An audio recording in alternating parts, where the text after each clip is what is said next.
Үргэлжлүүлэн та бүхэнд COP17-оос бэлтгэсэн мэдээллийг хүргэе. За COP17 хурлын хүрээнд хурал хилцүүлэг үйл ажиллагаануудыг төр байгууламжуудад зохион байгуулсан.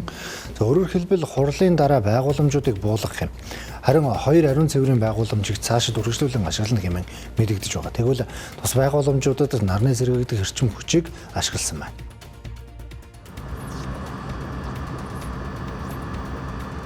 За үзэгчдээ бид COP17 хурал зохион байгуулагдаж байгаа цэнхэр бүсийн ариун цэврийн байгууламжийн гадна талаас мэдээллийг хүргэж байна. Тэгэхээр цэнхэр бүсэд ийм хоёр ариун цэврийн байгууламж үлдэж байгаа. Энэ байгууламжийн хувьд 36 ширхэг юм нарны шилээс бүрдсэн энэ гадаа бороотой эсвэл цастаа байхаас үл хамааран хасах 40 хэмийн хүүтэнд нарны эрчим хүчийг цуглуулж үйлдвэрлэн тодруулах юм бол энэ 400 м2 гаруй байгууламжийн 40 гаруй хувийг нарны эрчим хүчнээс шийдэж байгаа юм байна. За одоо ингээд нарнаас орж ирж байгаа одоо эрчим хүчийг инвертер рүү болон батарей руу нийлүүлж байна, тийм ээ.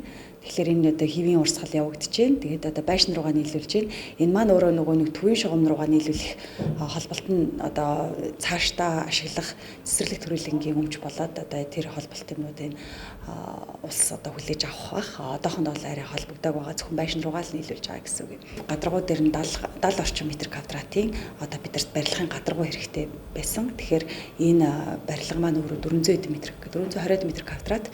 Тэгээд 420 м квадратын нэг 70 орчим хувийн метр квадрат дээр нь эрчим хүч үйлдвэрлэх шилийг одоо фасад хийж өгснөөрөө өөрөө 10 кВт-ийн инвертер, 5 кВт-ийн батарейтайгаар нийт энэ байгууламжийнхаа 40 орчим хувийг одоо эрчим хүчийг одоо ногоон эрчим хүчээр хангаж байна. Тус ариун цэврийн нэг байгууламжаар нэг дор 80 хүн үйлчлүүлэх боломжтой.